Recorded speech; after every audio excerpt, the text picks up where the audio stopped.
نحمدہ ونصلی علی رسولہ الکریم اما بعد فاعوذ باللہ من الشیطان الرجیم بسم اللہ الرحمن الرحیم۔ معزز سامعین، آج 14 اگست ہے اور آج سے تقریباً 7 دہائیاں قبل 14 اگست 1947 کو اللہ تعالیٰ نے مسلمانان ہندوستان کو ایک آزاد ریاست ملک عزیز پاکستان کی شکل میں عطا فرمائی۔ ہمارے سرکاری مطالعہ پاکستان کے پڑھنے والے تو شاید اس تاریخ سے ناواقف ہوں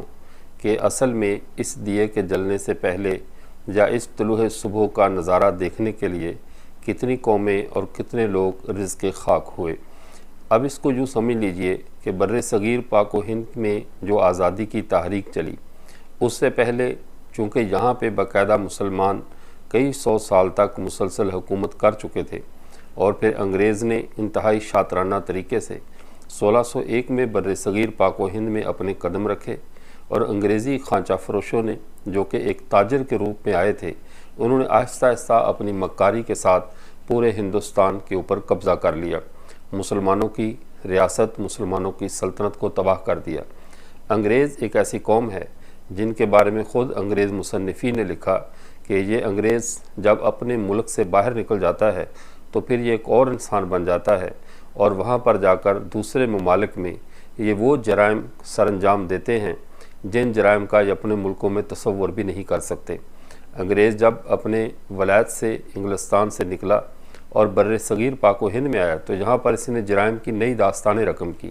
مسلمانوں کو اور یہاں کے جو مذہبی اقوام تھیں جو باہم بہت پیار و محبت کے ساتھ رہتے تھے، اکا دکا فرقہ وارانہ واقعات کا ہو جانا یہ کسی بھی ملک کے لیے کوئی نقصان دہ نہیں ہوتا، لیکن ان کو باضابطہ تہذیبوں میں اور مذاہب کے درمیان ایک اچھی خاصی اشتعال انگیز فضا بنا کر ان کو باہم ٹکرانا اور لڑانا، یہ وہ انگریز کی پالیسی تھی جس کے تحت وہ حکومت کرنا چاہتا تھا۔ اور پھر جو جدید نظام تھا، جس نظام کے اندر یہ سرمایہ دارانہ نظام ہے، اس نے انسانوں کو اتنی طبقات میں اور اتنی چیزوں میں اس کو بانٹ کر تقسیم کر دیا کہ ان کا باہم اکٹھا ہونا ناممکن ہے۔ اب ہمارا ذہن تو یہ بنا دیا گیا کہ مذہبی طبقے کا اگر کہیں بھی تھوڑا سا اختلاف ہو تو اس کو بہت بڑا چڑھا کر بیان کیا جاتا ہے، لیکن انسانوں کو اتنے اختلافات میں اس نے تقسیم کر دیا کہ ہر ملک میں بسنے والی عوام کو ایک مستقل الگ سے قوم بنا کر پھر ان کا قومی پرچم، قومی لباس، قومی پھل، قومی پھول اور ہر چیز، حتیٰ کہ جو فطرت ہے، ایک نظام قدرت ہے، کائنات ہے، اس کائنات کو بھی اپنی سیاسی فرقہ واریت کے درمیان اس انگریز نے تقسیم کر کے رکھ دیا۔ اب آپ پوری دنیا کا نقشہ اٹھا کر دیکھیں، ہر ملک کا پرچم کا ٹکڑا، ہر ملک کے پھل، ہر ملک کی سوچ، پرندے، جانور، حتیٰ کہ دریاؤں تک یہ تقسیم کیا ہے، یہ ہمارا قومی دریا ہے، یہ قومی پھل ہے، قومی پھول ہے، قومی رنگ ہے، یعنی پوری کائنات کو حصوں میں انہوں نے بانٹ دیا، صرف اپنی اس پالیسی ڈیوائڈ اینڈ رول، لڑاؤ اور حکومت کرو، اس کے تحت اس نے یہ منصوبہ سر انجام دیا۔ بر صغیر پاک و ہند کے مسلمانوں میں اشتعال تو شروع سے ہی اس کے خلاف پایا جاتا تھا کہ جو لوگ چونکہ غاصب تھے اور انہوں نے حکومت مسلمانوں سے چھینی تھی، تو مسلمانوں نے اس کے معاملے میں حساسیت کے ساتھ اس پہلو کو سوچا اور ان کے خلاف مختلف مقامات پر علم بغاوت بلند کیا۔ سب سے پہلے جو باضابطہ بر صغیر پاک و ہند میں انگریز کے خلاف ایک تحریک چلی، اس کو 1857 کی جنگ آزادی کہا جاتا ہے۔ بر صغیر پاک و ہند میں بسنے والے علماء اکرام نے اس تحریک کی سرپرستی کی، شاہ عبدالعزیز محدث دہلوی رحمۃ اللہ علیہ، اور یہ وہ لوگ تھے جو حضرت حافظ زامن شہید رحمۃ اللہ علیہ، اور اسی طرح ان سے قبل 1826 میں شاہ اسماعیل شہید کی تحریک جو کہ بالا کوٹ میں جا کر جو ہے وہ شہادت کے انجام پر جا کر ان کا وہ ناکام ہوئی، یا یوں سمجھ لیے اپنے منطقی انجام کو پہنچی، جس میں سید احمد شہید اور مولانا شاہ اسماعیل شہید رحمۃ اللہ علیہ کو اللہ نے منصب شہادت سے سرفراز فرمایا۔ اس کے بعد یہ تحریک چلتی رہی۔ 1857 میں شاملی کے محاذ میں، پانی پت کے محاذ میں، مختلف مقامات پر مسلمان آزادی کی جنگ لڑتے رہے، لیکن اللہ کی قدرت کو بھی یہی منظور تھا کہ ان کا مزید امتحان ہو، مسلمانوں کو مزید مسلمانوں کا امتحان لیا جاتا رہا۔ انگریز نے اس پورے خطے کو اور پورے خطے کی ذہنی ساخت کو تبدیل کر دیا، اور حتیٰ کہ یہ بات چلتی رہی 1947 میں جا کر پھر اللہ تعالیٰ نے ہمیں یہ ملک دیا۔ اس ملک کی تاریخ کیا ہے یہ مخفی نہیں، اگر اس میں ہم ملک کے جو پہلے بانیان ہیں یا جن لوگوں کی ابتدائی زندگیاں اس ملک کی آغاز کے لیے صرف ہوئی ہیں، اگر ان کی تاریخ کو پڑھ لیا جائے تو ہمارے سامنے بہت سے حقائق کھل جاتے ہیں۔ بالخصوص ہم نے ہمیشہ انہی لوگوں کا لٹریچر پڑھا کہ جن کو ہم اپنا ہیرو سمجھتے تھے، لیکن وہ لوگ جو پورے بر صغیر پہ مسلمانوں کی حکومت دیکھنا چاہتے تھے، جن میں مولانا ابوالکلام آزاد اور اسی طرح مولانا حسین احمد مدنی رحمۃ اللہ علیہ، ان لوگوں کے اگر لٹریچر کا بھی مطالعہ کیا جائے، ابوالکلام آزاد کی کتاب آزادی ہند اور مولانا حسین احمد مدنی رحمۃ اللہ علیہ کی کتاب تاریخ تحریک آزادی ہند و پاکستان اور برطانوی سامراج نے ہمیں کیسے لوٹا، اور اسی طرح سید محمد میاں صاحب کی کتاب علماء ہند کا شاندار ماضی، ان کتابوں کا اگر ہم مطالعہ کریں تو ہمیں اس دور کی اس ہندوستان کی جو ذہنی ساخت ہے یا ہندوستان کے اس دور کی تحریکوں کا جو پس منظر تھا وہ ہمارے اوپر اچھی طرح جو کھل کر سامنے آتا ہے کہ ہندوستان میں اس وقت یہ تحریکات کیوں اٹھیں۔ لیکن آج چونکہ یوم پاکستان ہے، ہمیں اللہ تعالیٰ نے آزادی کی نعمت سے نوازا، ہمارے اکابر علماء کرام اور ہمارے ملک کے جو سیاستدان اس وقت کے وہ لوگ جو قائد اعظم محمد علی جناح کی سرپرستی میں جمع ہوئے اور انہوں نے سیاسی طور پہ جد و جہد کی اور یہ ملک حاصل کیا۔ لیکن اب ہمارے ملک کا مستقبل کیا ہے، ہمارے ملک کا ماضی کیا تھا، اس سے اب ہمارا اصل موضوع ہمارا مستقبل ہے۔